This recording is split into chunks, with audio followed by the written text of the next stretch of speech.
늘 최고의 옥수수를 생산하는 농부가 있었다고 합니다. 그 농부가 옥수수를 생산하고 그 옥수수를 농작물 품평회나 전시회가 열릴 때마다 그걸 내면 그 농산물이 항상 1등을 하는 그런 어떤 특별한 옥수수 농사를 아주 잘 짓는 분이 있었다고 해요. 어떻게 그렇게 늘 이렇게 품평회를 하게 되면 가장 1등을 할까 봤더니 그가 부지런함도 있고요. 또 그가 뿌리는 그 옥수수 씨앗에 특별함이 있었던 것 같아요. 그런데 그 농부는 1등을 했던 그 씨앗을 보니까 주변에 있는 농부들에게 다 나눠주는 거예요. 그러니까 묻습니다. 아니, 어떻게 그 1등을 하는 그 씨앗을 이렇게 나눌 수 있습니까? 이걸 나누기보다 가지고 계셔야 1등을 할 수 있는 거 아니냐고 라고 이렇게 물었다고 해요. 그랬더니 농부가 이렇게 대답을 합니다. 주위 밭에서 농약을 뿌리면 내 밭에도 농약이 묻는 법입니다. 이웃에 나쁜 품질의 옥수수가 있다면 내 옥수수 밭에도 그 꽃가루가 날려서 영향을 받게 됩니다 라고 말하는 거예요. 그러면서 결국에 가서는 그 내가 키우는 옥수수의 품질도 덩달아 함께 떨어질 수 있기 때문에 저는 좋은 그 품종의 씨앗을 나누면서 모두가 좋은 씨앗으로 좋은 옥수수를 키울 때만 이렇게 좋은 옥수수를 낼 수 있습니다 라고 이야기를 하는 거예요. 제가 이 이야기를 어느 목사님의 설교집에서 이렇게 본 것 같아요. 그래서 이야기를 이렇게 보면서 마음에 이런 감동이 있었는데 그 이 이야기 끝에 그 목사님께서 이런 멘트를 하셨어요. 남의 손을 씻겨주면 내 손도 깨끗해지는 법이다 라고. 생각해 보니까 그런 것 같아요. 어릴 때가 아니죠. 우리가 자녀들을 키우다 보면 가끔씩 아이들의 손을 씻어줄 때가 있잖아요. 근데 우리는 분명히 아이의 손을 씻어주려고 그 손에 비누칠을 하고 이렇게 손을 씻어주는데 어떻게 되죠? 결국 우리도 모르는 사이에 우리 손이 깨끗해지는 거예요. 이거다. 어찌 보면 우리가 신앙생활을 함에 있어서 놓치지 말아야 되는 부분이 이 부분이지 않을까라는 생각을 갖게 돼요. 우리는 어떤 면에서는 이런 농부 이야기를 듣게 되면 이런 농부가 있고 또 이렇게 1등을 하는구나. 그럼 어떻게 하면 1등을 하지? 좋은 씨앗을 심어야 돼 라는 생각이 우리의 생각에 먼저 들 수 있어요. 그런데 사실 그 농부를 통해서 우리가 듣는 지혜는 뭐냐면 좋은 씨앗을 자기 밭에만 뿌리는 것이 아니라 다른 밭에도 뿌릴 때 더 좋은 옥수수를 낼 수 있다는 그 지혜를 배우잖아요. 여러분, 우리 종종 신앙생활을 하다 보면 내 자신에게만 너무 집중하는 경향이 있어요. 특별히 하나님과 나라는 어떤 신앙의 관계성 속에서 내가 하나님 앞에서 내가 온전한 신앙의 삶을 살아가고 하나님과 나의 관계가 온전해졌을 때 그 관계에만 너무 집중한 나머지 어떤 면에서는 내 손을 깨끗이 하는 것에만 집중한 나머지 다른 사람의 손은 생각하지 못했던 거예요. 어떤 면에서 손을 깨끗이 한다는 것이 신앙의 한 모습이다라고 한다면 어떻게 그 손이 깨끗해질까라는 생각을 할 때 내 손을 씻는 데만 집중하기보다 누군가의 손을 닦아주려 하고 누군가의 손을 씻어주다 보면 우리도 모르게 우리의 손이 깨끗해질 수 있지 않을까라는 생각을 해보게 되는 거죠. 어떤가요? 지난 1년간의 삶 속에 우리가 열심으로 신앙의 자리를 지키고 믿음의 자리를 지키면서 여기까지 달려왔는데 혹시 어떤 면에서는 우리 손만 좀 깨끗이 해야지라는 것에만 신경을 쓰지 않았을까라는 생각이 들어요. 어떤 면에서는 제 자신에게 그런 질문을 합니다. 너 네 손만 깨끗하려고 애쓴 거 아니야? 너 네 손만 씻으려고 애쓴 거 아니야? 그런데 우리의 신앙의 자리에서 내 손을 넘어서 내 손을 통해서 다른 사람의 손을 깨끗이 할 수 있는 그런 은혜가 저와 여러분 가운데 있기를 소망합니다. 시내산에서 하나님께서 이스라엘 백성에게 그 율법을 주시고 십계명을 주셨죠. 그 율법과 십계명이 이스라엘 민족에게는 어떤 의미입니까?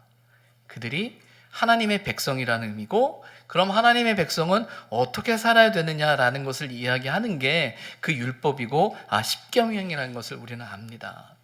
구약에서 그 십계명과 율법이 있다면 신약에는 오늘 예수님께서 천국 복음을 가르치시면서 우리에게 천국 백성의 삶이 무엇인가를 말씀하고 계세요.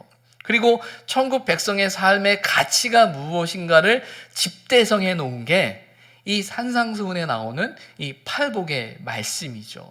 그래서 이 팔복은 어떤 면에서는 구약에 나오는 십계명과 견줄 만큼 우리가 하나님의 자녀로, 하나님의 백성으로, 또 천국 백성으로의 가치가 무엇인지 우리에게 알려주고 있습니다.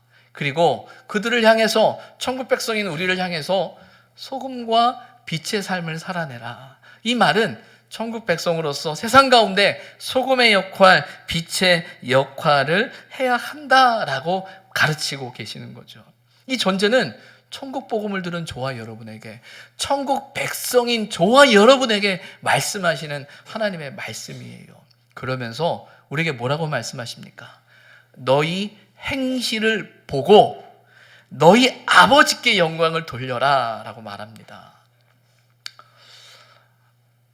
이 천국 복음에 있어서 이 팔복과 산상수훈의 가장 큰 그 주제는, 예수님께서 하시고 싶은 말씀은 뭐냐면요, 천국 백성으로서의 살아가는 삶은 우리가 천국에 간다라는 것만 이야기하는 것이 아니라 우리가 천국 백성이기 때문에 어디에 집중해야 되느냐라는 것을 이야기해요.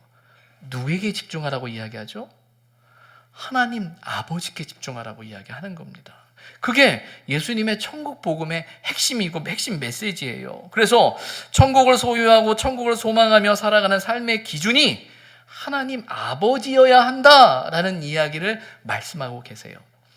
이 말을 신앙적이고 신학적으로 정의한 단어가 있어요. 그게 뭔지 아십니까? 그게 바로 우리가 많이 사용하고 있는 의라는 거예요. 의가 무엇이냐라고 할 때 한마디로 정의하면 하나님이 우리의 삶의 기준이 된다라는 거예요. 그래서 그 의의 기준, 그 기준이 하나님이다 라는 이야기를 주님은 말씀하고 계시죠. 그런데 문제는 그 의의 기준을요, 자꾸 다른 것으로 바꾸고자 하는 습성이 우리 안에 있어요. 하나님이 기준이 되어야 하는데 자꾸 사람이 기준이 되는 모습이 있다라는 거예요.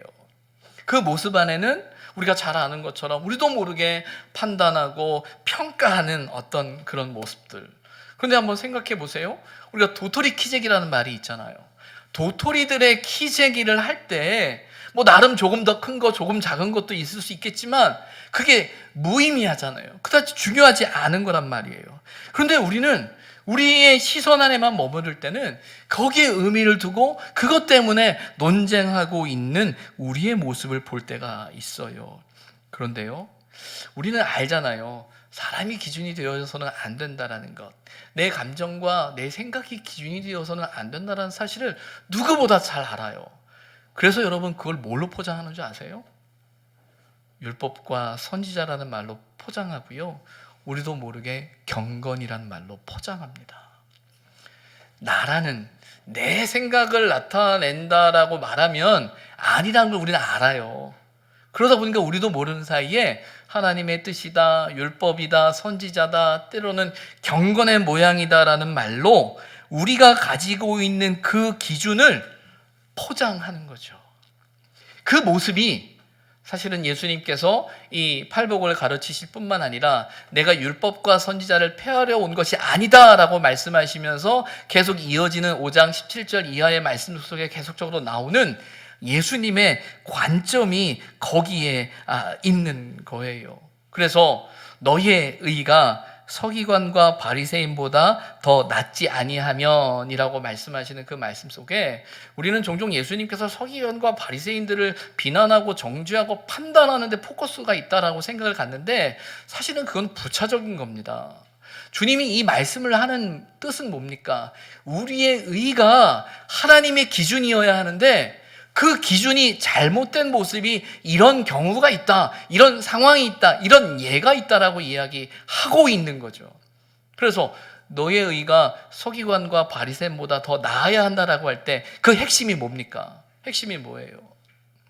서기관과 바리새인들은 살인하지 말라, 간음하지 말라라는 그 율법 앞에서 살인하지 않습니다. 간음하지 않습니다. 그런데 중요한 건 예수님이 말씀하시는 건 뭐예요? 살인하지 말라라는 말씀만 하시는 것이 아니라 형제를 향하여 노하거나 분노하거나 정죄하거나 판단하지 말라라는 것이고, 간음하지 말라라는 그 말씀에서 간음하지 말라라는 행위만을 전제하시는 것이 아니라 우리 안에 일어나는 그 음욕의 마음조차도 우리가 갖지 말아야 한다라는, 참으로 우리가 감당할 수 없는 그 기준을 우리에게 제시하고 있는 거죠. 그래서 율법과 계명과 율례를 지킴에 있어서 하나님의 뜻, 하나님의 본질, 그 의미가 무엇인지를 우리에게 이야기하고 계시는 거예요. 그래서 다시 우리에게 말씀하시는 게 뭐냐면, 하나님의 온전하심과 같이 너희도 온전하라 라고 이야기를 하는 거예요.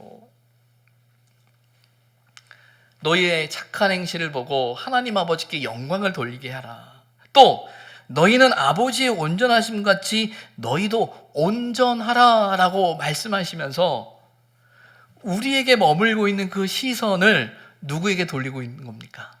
하나님 아버지께 돌리고 있는 거예요. 그래서 신약에 나오는 예수님의 가르침과 말씀은요, 끊임없이 우리에게 머물고 있는 시선을 하나님 아버지께로 돌리는 그 말씀을 계속하고 계시는 거예요. 근데 중요한 건 이 말씀은 구약에도부터 여전히 같은 의미로 존재했는데, 우리가 그 말씀들을 내가 할 수 있는 것, 내가 하고 싶은 것, 내가 해야 된다라고 생각하는 나라는 틀 안에 갖추기 시작하면서 제한하고 있는 우리의 모습을 발견하게 되는 거죠. 그래서 오늘 6장부터 시작되어지는 이 말씀 속에서는요, 예수님이 또 우리에게 뭐라고 이야기하냐면 너의 의라는 단어를 이야기하면서 우리에게 의를 쫓아서 행하는 잘못된 것에 대해서 우리에게 주의를 주고 계시는 말씀이죠. 앞서서 5장 17절 이하의 율법과 선지자로 표현되어져 있던 그 말씀 속에서 살인하지 말라, 간음하지 말라라는 어떤 여러 가지 표현은 율법과 계명과 율례를 지키는, 그리고 특별히 도덕적이고 윤리적인 의의 기준을 가지고 말씀하고 계시는 거예요. 그런데 이제 6장 1절부터 이어지는 18절까지의 말씀은요, 윤리적인 도덕적인 의에 대한 기준을 갖고 있는 것이 아니라 경건에 대한 모양과 모습 속에서 우리가 취해야 할 참된 경건이 무엇인지를 이야기하고 계십니다. 유대교에 있어서는요, 경건의 모습이 있어요. 경건의 행위들이 있습니다. 그 대표적인 게 오늘 본문에 나오는 구제, 기도, 금식의 영역이 바로 경건의 영역이에요.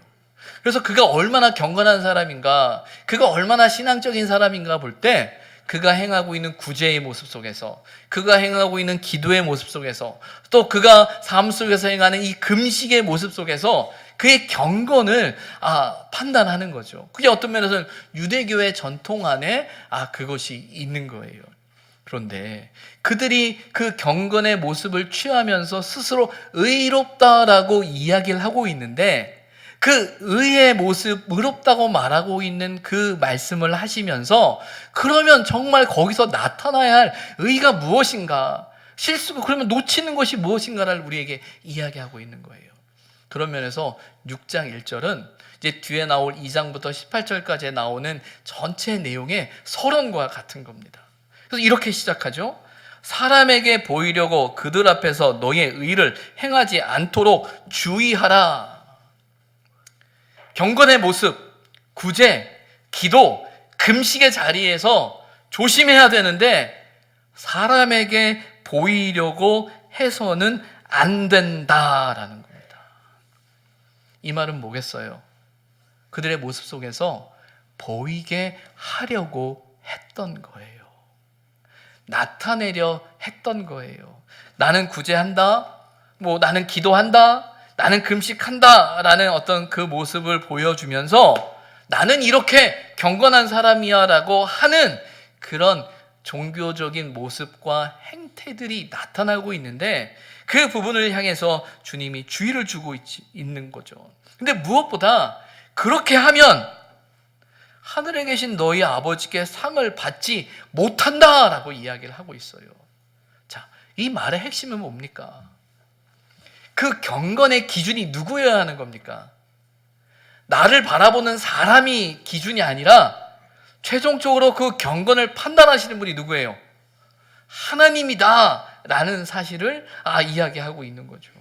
그런데 이때 당시에 유대교 안에서의 행했던 모습 안에는 하나님 앞에서 평가받고 인정받고 하나님이 말씀하시는 칭찬과 상에 집중하는 것이 아니라 사람의 말에, 사람의 칭찬에, 사람의 격려에, 사람의 인정에 그 마음이 빼앗기고 만 거죠. 그러면서 그렇게 사람들에게 인정받는 그 모습을 보면서 스스로 의롭다라고 생각하는 그들을 향해 오늘 경계의 말씀을 하고 있는 거예요. 그러면서 구제에 대한 이야기를 우리에게 하고 있죠. 구제에 대해서는요, 야고보서 1장 27절에 이런 말씀이 나옵니다. 하나님 아버지 앞에서 정결하고 더러움이 없는 경건은 곧 고아와 과부를 그 환난 중에 돌보고 또 자기를 지켜 새 속에 물들지 아니하는 그것이니라. 야고보 기자가 이야기하고 있는 경건의 모습이 고아와 과부를 그 환난 중에 있는 이들을 돌보는 일이다. 우리가 경건하면 단지 기도하고 어떤 말씀 읽고 오늘날 우리의 시점에서는 예배 잘 드리고 하는 어떤 그런 쪽에 이 관점을 갖는데, 유대교 안에서의 그 경건의 영역은요, 절대적으로 구제의 영역이 포함되어 있었어요. 연약한 이들을, 아픈 이들을, 고통 가운데 있는 이들을 살피는 것이 경건이다라고 이야기를 하고 있는 거예요. 그리고 이 구제하는 일들이 경건이라고 이야기를 하죠. 그러면서 그런 구제할 때 외식하는 자가 있다라고 말합니다. 이제 우리는 이미 외식이라는 단어를 잘 알고 있잖아요. 그런데 마태복음에서 외식이라는 단어가 처음 사용되어지는 것이 여기예요. 여기서부터 외식이라는 단어가 사용되어지고 있습니다. 외식은 뭡니까? 꾸미는 거예요. 그 원어적으로 보게 되면 외식을 설명할 때 연극하는 것, 배우라고 설명을 해요. 그러니까 원래 자신의 모습이 아니라 무언가를 꾸며서 무언가를 나타내고자 한다라는 거예요. 그런데 구제할 때 외식하는 사람이 있다. 근데 그 외식의 목적이 뭐예요? 사람에게 영광을 받으려고 하는 거다. 그래서 회당과 거리에서 하는 것 같이 너희 앞에서 나팔을 부는 사람이 있다라고 이야기를 하는 겁니다. 우리는 외식하지 말아야 된다라는 말을 참 잘 알아요. 그리고 사람 앞에 나타내지 말아야 한다라는 사실을, 특별히 구제할 때 그러면 안 된다라는 사실을 잘 압니다. 그래서 이어지는 3절과 4절의 말씀이 우리에게는 어색하거나 낯설지 않아요. 내가 구제할 때 오른손이 하는 것을 왼손이 모르게 하라라고 이야기를 하죠. 어떻게 오른손이 하는 걸 왼손이 모를 수 있습니까? 그만큼 보이지 않게 드러나지 않게 해야 한다라고 이야기를 해요. 그런데 그렇게 할 이유가 있어요. 그렇게 해야 되는 이유가 사람이 보지 않지만 누가 본다고요? 은밀한 중에 보시는 하나님이 계시다라는 걸 전제하는 거죠. 어떤 의미겠어요? 오른손이 하는 일을 왼손이 모르게 하라라고 이런 과장법을 통해서도 우리에게 이야기하는 건 정말 은밀한 중에 보시는, 아무도 못 보는 것 같지만 그걸 보시는 하나님을 기억하면서 행하라는 것이에요. 그럴 때 너희 아버지께서 갚으시리라. 저는 오늘 2019년 마지막 주일 예배를 드리면서 오늘 본문의 말씀을 통해 제 개인적으로는 위로를 받습니다. 아마 이 말씀을 가지고 우리 교우들을 위로하고 싶어요. 왜냐하면 여러분, 제가 교우들이랑 이야기를 나누고 또 나름대로 봉사의 자리에 대한 이야기를 들을 때 그분 각자 한 분 한 분이 갖는 봉사의 자리에 어려움이 있어요. 힘듦이 있어요. 아픔이 있어요. 그런데 얘기를 듣다 보면 정말 힘들었는데 정말 묵묵히 잘 감당하셨구나. 정말 애썼구나. 정말 수고했구나라는 생각이 들어요. 그런데 문제는 우리가 모르잖아요. 잘 모른단 말이에요. 모르는 데다가 또 한편으로는 어떤 생각을 갖냐면 당연하다는 생각을 갖다 보니까 그것 때문에 상처를 받고 어려움을 이제 호소할 때가 참 많이 있죠. 봉사의 자리를 이렇게 보다 보면요, 어느 누구도 그 봉사의 자리가 힘들어서 못하겠다는 사람 별로 없어요. 상당히 많은 부분들은 내가 이렇게 기쁘게 하는데, 내가 이렇게 마음을 모아서 하는데 안 알아주는 거지. 사람들이 못 본 척하는 것 같아요. 사람들이 조금만 알아주면 제가 볼 때는 훨씬 잘할 수 있을 것 같은데 잘 그런 것 같아요. 근데 그러다 보면 우리도 뭐 사람인지라 서운하죠. 속상하죠. 그래서 이것 때문에 우리가 참 마음에 어려울 때가 있어요. 그런데 오늘 분명히 말씀하시잖아요. 은밀한 중에 보시는 너희 아버지께서 갚으시리라. 우리는 이 말씀 앞에서 정말 아멘 해야 돼요. 분명한 것은요, 저나 우리 교우들이 다 몰라도 여러분의 수고를, 여러분의 애씀을, 여러분의 노력을 하나님이 아십니다. 저와 여러분은요, 그거 붙들고 살아가는 사람들이에요.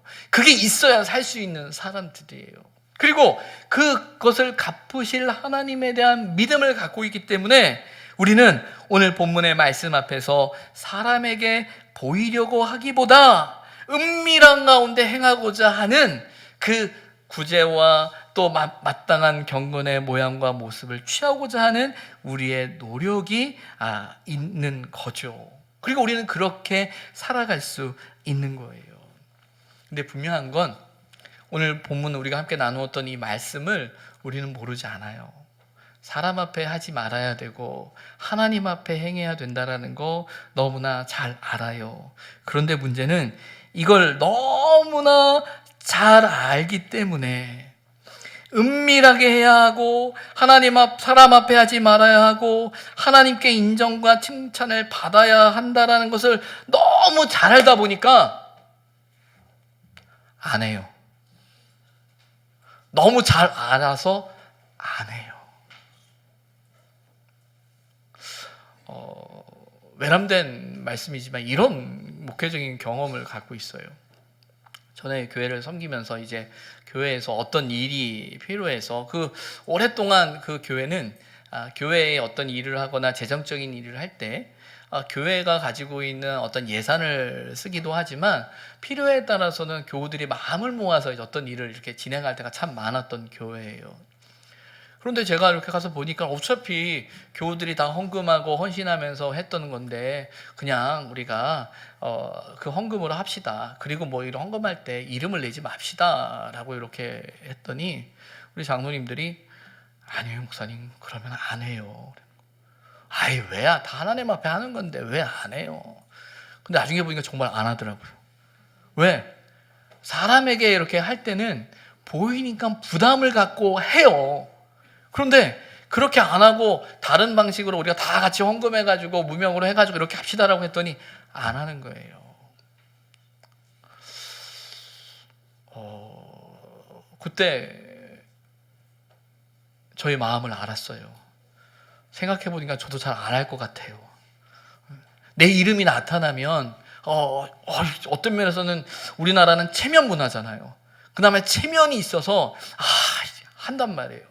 근데 이렇게 숨겨져 버리면 이렇게 묻어가 버리는 거예요. 표가 안 나니까 안 하는 거예요. 그런데 문제는 우리가 그 안 한다라는 그것 안에서의 갖는 의미가 오늘 본문의 말씀을 너무나 잘 알기 때문에 제가 볼 때는 조금 역이용하는 경향이 있어요. 여러분, 본문의 말씀은요, 내 자신을 하나님 앞에서 행하는 경건에 있어서 내 자신이 드러나지 않도록 해야 한다. 그리고 어떤 상황 안에서도 너의 섬김과 수고를 하나님이 아실 것이기 때문에 믿음을 가지고 그렇게 행하는 것이 마땅하다라는 말씀이에요. 그런데 여러분, 이 말씀이 다른 사람의 수고와 헌신과 노력을 무시하라는 말씀은 아니거든요. 근데 우리는 덩달아 그렇게 해버려요. 아이, 다 하나님 앞에서 하는 거지. 아이, 하나님이 보시는 거야. 라고 하면서 너무나 쉽게 말해버리는 거예요. 여러분, 우리는요, 이 일은 내 스스로가 하나님의 말씀 앞에서 내 자신을 돌아보면서 그래, 아무도 몰라줘도 내가 마음을 지키고 하나님 앞에서 온전한 마음으로 행할 때 하나님의 위로하심에 대한 소망을 갖게 됩니다. 그럼 여러분, 그 말씀을 붙드는 사람이라면 어떻게 해야 되냐면요, 다른 사람의 수고를 살필 수 있어야 돼요. 다른 사람을 인정할 수 있어야 되고요, 칭찬할 수 있어야 되고요, 격려할 수 있어야 되는 거예요. 그런데 왜 마치 우리가 칭찬하고 우리가 격려하고 우리가 인정하면 하나님께서 주실 그 상이 날아가는 것처럼 생각하는지 모르겠어요. 결코 그렇지 않습니다. 여러분, 충분히 인정하시고 충분히 칭찬하시고 충분히 격려해 주세요. 여러분의 인정과 칭찬과 격려 때문에 그분이 받아야 할 복이 날아가지 않을 거예요. 적어도 그 수고를 통해서 그 칭찬과 격려가 서로의 마음을 모으면서 서로가 함께 할 수 있는 힘이 되어야 하는 거예요. 사도행전 4장 끝에 보면요, 바나바라는 사람이 나와요. 여러분, 바나바 하면 누가 떠오르십니까? 바나바 하면 바울이라는 사람이 떠올라야 돼요. 왜냐하면 그 사울이 바울이 될 때, 사울이 다메섹 동상에서 예수님을 만났을 때 그를 인도했던 사람이 바나바거든요. 그 바나바를 통해서 그가 또 이 사도들에게 소개되어지고 격려되어졌던 사람이 바나바라는 거예요. 그래서 교회에서 바나바 제도라는 거는 사람을 세우고 돕고 격려하는 그 의미를 담고 있어요. 근데 사도행전 4장 마지막에 등장하는 바나바는 어떤 인물로 등장하냐면, 그 초대교회의 모습 속에서 자신이 가지고 있는 그 재산을 교회에 헌금하는 사람으로 등장하게 돼요. 그리고 그 헌금함의 모습이 바나바뿐만 아니라 많은 초대교회 사람들의 삶 속에서 자신의 물건을 내어놓고 자신의 재산을 내어놓으면서 가난한 자를 없게 하고 필요를 채우고자 하는 그런 초대교회의 아름다운 모습이 등장하거든요. 그러면서 이제 바나바라는 사람이 등장할 때 바나바의 모습 속에서 사람들이 많은 격려와 위로를 받습니다. 그런데 이어지는 5장에 누가 등장하냐면 아나니아와 삽비라라는 사람이 등장해요. 우리 아시죠? 아나니아와 삽비라도요, 똑같이 자기의 재산을 팔아서 교회에 헌금을 합니다. 근데 우리가 아는 것처럼 그 헌금하는 과정 안에서 마음에 좀 불편함이 있거나 정리되지 못하는 마음이 좀 있었던 것 같아요. 그러다 보니까 하나님 앞에 온전한 예물이 되지 못했어요. 그로 인해서 안타까운 일이 그 가정에 벌어졌는데, 근데 중요한 건 뭐냐면 아나니아와 삽비라도 그렇게 하나님 앞에 헌물할 때 사실은 바나바의 헌신을 알고 다른 성도들의 헌신과 수고를 아는 거예요. 이 말은 뭐겠어요? 서로의 헌신과 수고를 격려하고 인정하고 거기에 의미를 두고 가치를 둘 때 그 일을 함께 할 수 있는 거예요. 서로 칭찬하고 서로 존중하고 서로 격려하면서 함께 마음을 모을 수 있었다는 얘기죠. 근데 중요한 건 아나니아와 삽비라의 모습 속에서는 그렇게 마음을 모으고 중심을 모아야 할 그 의미 속에서 인간의 욕심과 인간의 생각이 들어가므로 그 본질을 놓쳤을 때 빚어지는 안타까운 모습이 나타나는 거예요. 이 말은 헌신하고 수고하고 애쓰는 사람들을 무시하라는 말이 아니라 헌신과 수고와 애쓰는 사람들의 기억과 그들을 격려하고 인정함을 통해서 공동체가 함께 그런 모습으로 나아가는 거죠. 그리고 그 속에서 중심을 잃어버리지 않고 그 꿋꿋이 그 뜻을 쫓아서 본질을 쫓아서 나아갈 때 그 공동체는 건강한 공동체가 될 수 있는 거예요. 전 그런 면에서 우리 의선교회가, 우리 교회가 그런 공동체가 됐으면 좋겠어요. 적어도 다른 사람을 격려하고 인정하고 축복하고 정말 애썼습니다, 정말 수고했었습니다, 정말 당신의 수고 때문에, 당신의 애씀 때문에, 당신의 노력 때문에 우리가 여기까지 왔습니다라는 사실을 정말 고백했으면 좋겠습니다. 그리고 그 고백 속에서 그 모습을 보면서 격려하고 용기를 내고 힘을 내서 각자의 자리에서 그렇게 하는 거죠. 여러분, 구제에 대한 이야기를 하시면서 예수님이 구제하지 말라는 얘기인가요? 아니죠. 해야 하는데 어떻게 해야 되느냐라는 거예요. 어떻게 해야 되느냐라는 거. 그리고 그 속에서 하나님의 복주심에 대한, 하나님의 인정하심에 대한 그 믿음을 가지고 순전한 마음으로 행할 뿐만 아니라 왜 나와 함께하는, 내 옆에 있는 우리와 함께하는 그들에 대한 우리의 마음을 왜 하나님께서 갚아주신다라는 말로 우리는 왜 묻어버리냐라는 거예요. 하나님이 분명히 갚아주십니다.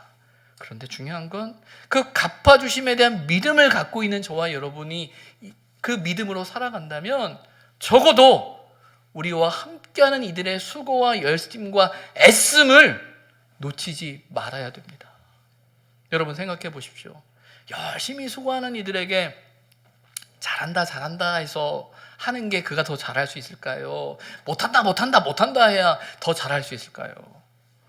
우린 너무나 잘 알잖아요. 칭찬은 고래도 춤추게 한대요. 그건 어떤 면에서는 저와 여러분이 가지고 있는 똑같은 심성입니다. 심성이에요. 조금만 더 인정해주고 조금만 더 격려해주고 조금만 더 수고한다라고 우리가 하게 되면 사실은 좀 더 나아질 수 있을 거예요. 또 서로의 그런 헌신과 수고의 모습을 보면서 우리 자신도 봐야죠. 왜 그렇게 하는 사람한테 왜 그렇게 하냐라고 말하는 것이 아니라 야 저렇게 하네 나도 그래야 되는데 라는 마음을 가져야 되는데 왜 수고하고 애쓰는 사람을 향해서 왜 너는 그렇게 해라고 말을 하냐라는 거예요. 이게 얼마나 무서운 말인지 모릅니다. 그게 얼마나 공동체를 깨트리고 서로의 마음에 상처를 주는 말인지 몰라요. 물론 무의식 속에는 잘하라고 나는 아니면 나름 농담으로 격려하는 차원에서 얘기한다라고 하는데 여러분 그거는 농담으로도 하지 마셔야 됩니다. 왜 그들의 수고와 그들의 헌신과 그들의 열심과 그들의 눈물과 그들의 기도와 그들의 헌신을 왜 우리의 쉬운 한두 마디의 농담으로 그 모든 것을 우리 마음에 날려버려야 되겠어요? 하나님께서 너희 아버지께서 갚으시리라라는 믿음의 고백이 우리에게 있다면요, 하나님의 갚으심을 믿으며 소망하며 살아감에 있어서 하나님과 나와 관계 안에서는 그걸 놓치지 마십시오. 그리고 그 믿음을 가지고 있다면 하나님께서 함께 하신 그들의 수고와 노력을 같은 마음으로 내 마음으로 바라보시고 인정하시고 격려하시고 축복하시고 위로해서 우리 공동체 전체가 정말 하나님의 복 주시는 그 갚아주시는 그 은혜가 우리 안에 넘쳤으면 좋겠습니다. 우리 신앙의 삶이 단지 나 하나 손 깨끗이 하는 것으로 끝나지 않았으면 좋겠어요. 그리고 어떻게 내 손 깨끗이 할까만을 고민하는 신앙이 아니라 누군가의 연약한 손, 때로는 더러운 손, 때로는 부족한 손을 닦아주면서 함께 만져주면서 그 만짐 속에서 두 손이 모두 깨끗해지는 그 은혜가 우리 안에 있었으면 좋겠습니다. 하나님 앞에서 저와 여러분의 헌신과 수고와 그 경건의 모습을 통해 우리 공동체 모두가 함께 할 수 있는 그 은혜가 있기를 주님의 이름으로 부탁을 드립니다. 기도하겠습니다.